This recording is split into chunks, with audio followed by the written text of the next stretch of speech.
it's Dawn Michelle from Boho Tarot, and I'm super excited to welcome you to the very first video on the Boho Tarot channel. So I really struggled with what I wanted to talk about in my first video, because the first video, or the first of anything, is often considered foundational. So when I was thinking about different topics, I was thinking, what could I do that would represent that foundational energy?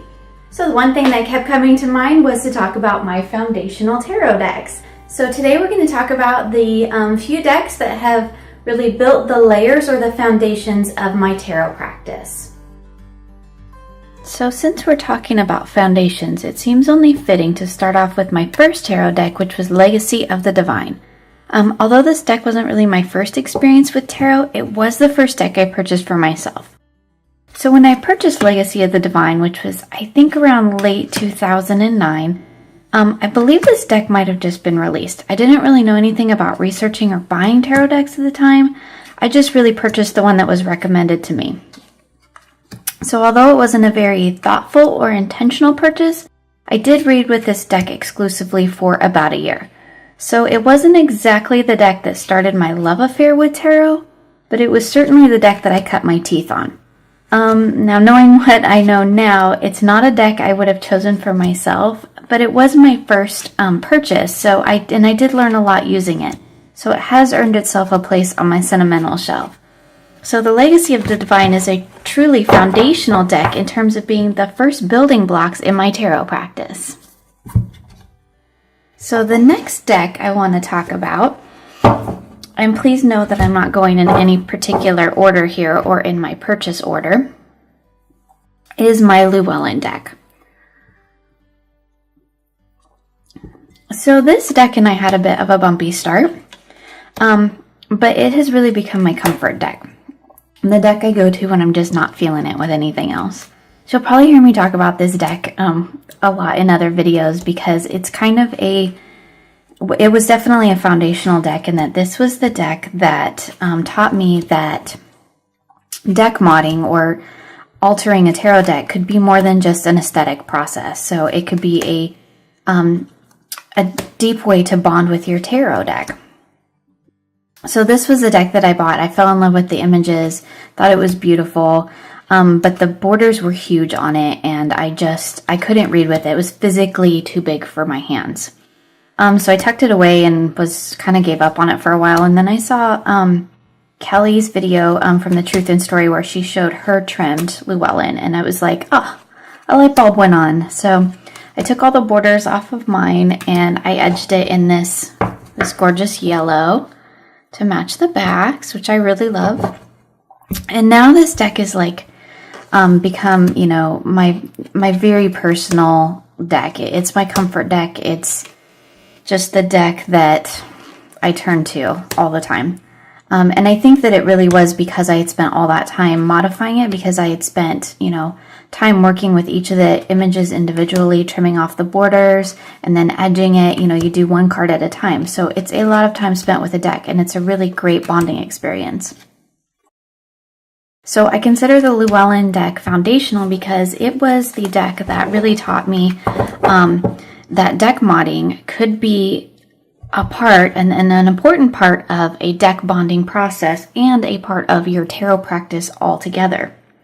So it was a really lovely experience working with this deck and changing my relationship with how I view deck mods, which is something we'll actually talk about in another video. Okay, so the next deck that I want to talk about is my beloved Mary L. So this deck, a video of my foundational decks would not be complete without this deck. Take a sip of my coffee. So there's just something very visceral about this deck. It just gives me like feels, and it just shines a light deep into those deep, dark, shadowy places, which is just really fabulous.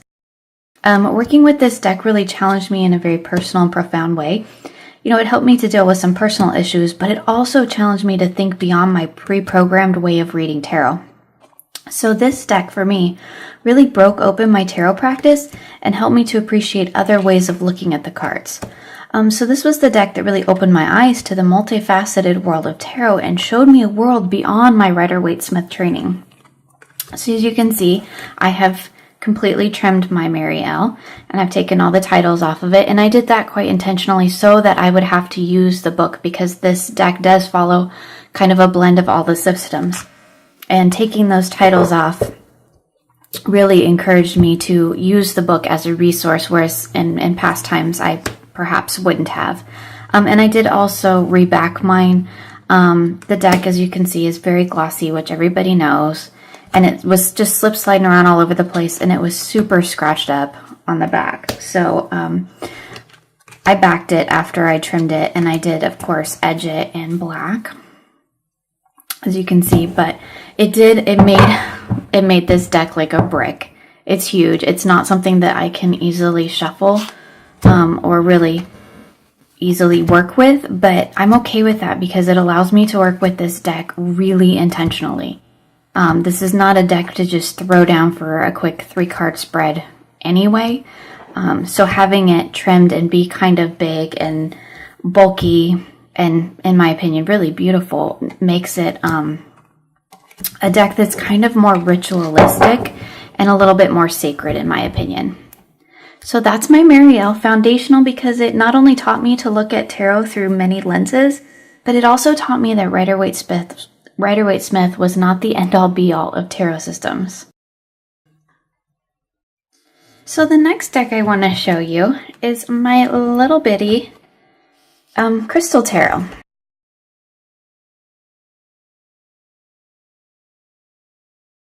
So where the Marielle sort of cracked open my limited view of tarot as a whole, the crystal tarot really helped me to re-examine how I approach my minors. And I'll hold this one up because it's trimmed. I took all the titles off of it to really open up this artwork. It's a low Scarabeo deck, so it had all the titles around the top. But this was the deck that really started my love affair with pip decks. This deck is gorgeous. I didn't really... I wasn't really comfortable with reading pips before I got this deck, but it was so beautiful that I just had to learn and had to reinvest some time into working with pips. And I'm really glad I did, because this deck has really helped me to appreciate the beauty and the simplicity of a pip deck. And it really did start an entirely new chapter in my tarot education and added a whole other level to my tarot practice. So the Crystal Tarot was really foundational because it was the deck that inspired me to learn to read pips, which now I really love. And I did, of course, edge mine. And I think this was Bronze Sharpie. Sharpie's not my favorite, but I did. Anyway, so yeah, beautiful deck. I love it trimmed. It really just opens the artwork up. It's a really busy deck anyway, and then you add all those titles onto it, and it was a bit distracting for me. So, but anyway, I absolutely love the pentacles in this deck. So this was the deck, the little deck that really helps me to come to grips with and learn how to read a pip deck. And I have to say, I just absolutely love it. It's one of my favorite pip decks. And I really enjoy working with it. It's tiny, it's portable, it goes lots of places with me. So it's just a fun little deck. So the next deck I want to show you is actually a funny one, and because it is the one deck in this whole series here that I don't actually read with. I think I have it upside down, or maybe just that card's upside down. So the Wild Unknown, of course, as everybody recognizes it. So for me, the Wild Unknown was a deck, maybe some of the cards are upside down, was the deck that taught me that not every deck is going to be for me. So I bought the Wild Unknown simply because it was popular. It was the deck everyone had. I mean, now don't get me wrong, it's a beautiful deck. It really is. It just doesn't work for me. I don't resonate with it. And the thing about this deck is that I knew that before I purchased it. I had seen pictures of it. Yes, it looks beautiful on Instagram, but I knew from even before I purchased it, from the pictures I had seen, the walkthroughs I had seen of it, that it wasn't a deck that I connected with. Nothing called to me about this deck. and I bought it anyway just for reals because I didn't want to miss out. That's really what it was. Everybody had it. I didn't want to be the one person that didn't. And then I got it and I couldn't read with it. And I mean, I shouldn't say I couldn't read with it. I can read with it. It doesn't connect with me. It doesn't resonate with me. So this is the deck that I keep in my collection to remind me that not every deck is going to be for me. And I consider it foundational because it is, it's the deck that really taught me to be mindful and intentional about my deck purchases. So it's a gorgeous deck. I do think it's beautiful, but it doesn't resonate with me, which is okay because not every deck is going to be for me, and that's probably a good thing, and my bank account probably is super excited about that. But anyway, so Wild Unknown is kind of a funny little one because it's the one that I keep to remind me to be mindful and intentional about my deck purchases. And the last deck that I want to show you in my foundational list is my Chamonix Tarot. And I have no idea if I'm pronouncing that correctly. But anyway, this deck is it's a newer deck for me. I've been working with it through the later part of 2018. And I will be continuing to work with it into 2019.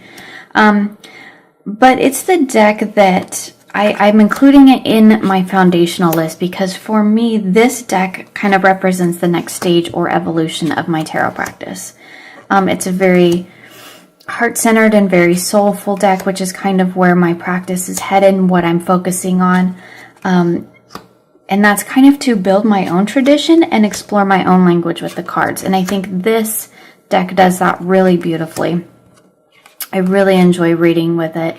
It speaks to me on a soul level. So I guess if you would, I guess I would consider it one of my soul decks, but I think it's just gorgeous too. I love the artwork. I have edged mine in black, and there's the beautiful backs. So yeah, the Chamonix. So I consider it foundational because it kind of represents the next stage or evolution of my tarot practice.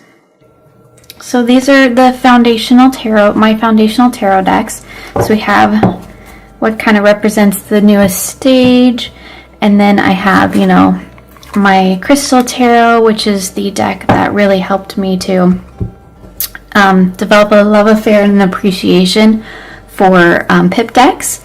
And I have my Mary L, which I only pulled half of them, which is, the deck that kind of taught me to explore tarot in a different way and to be open to different interpretations. I have my Little Llewellyn, which is the deck that really taught me that deck modding could be more than just an aesthetic thing, that it could be a very, very intentional and very mindful and great deck bonding practice that could be incorporated into my tarot practice as a whole. And then I have my first deck that I purchased for myself, which is the Legacy of the Divine, and that's just sentimental because it was the first one I purchased for myself. So, and I forgot, because see, I don't read with this one, so I forgot my little Wild Unknown, which stays in my collection to remind me to only purchase those decks which really resonate with me in some way. So yeah, so there's all of my foundational tarot decks. I'm sure I will be adding to that along the way. I would love to hear about your foundational tarot decks, so feel free to leave them in the comments below or make a video response, or pop on over to the Boho Tarot Facebook group and share the decks that have provided the foundations for your tarot practice to date. So it was lovely having some coffee and cards with you today, and I hope that you will join me again soon for more creative tarot for an inspired life.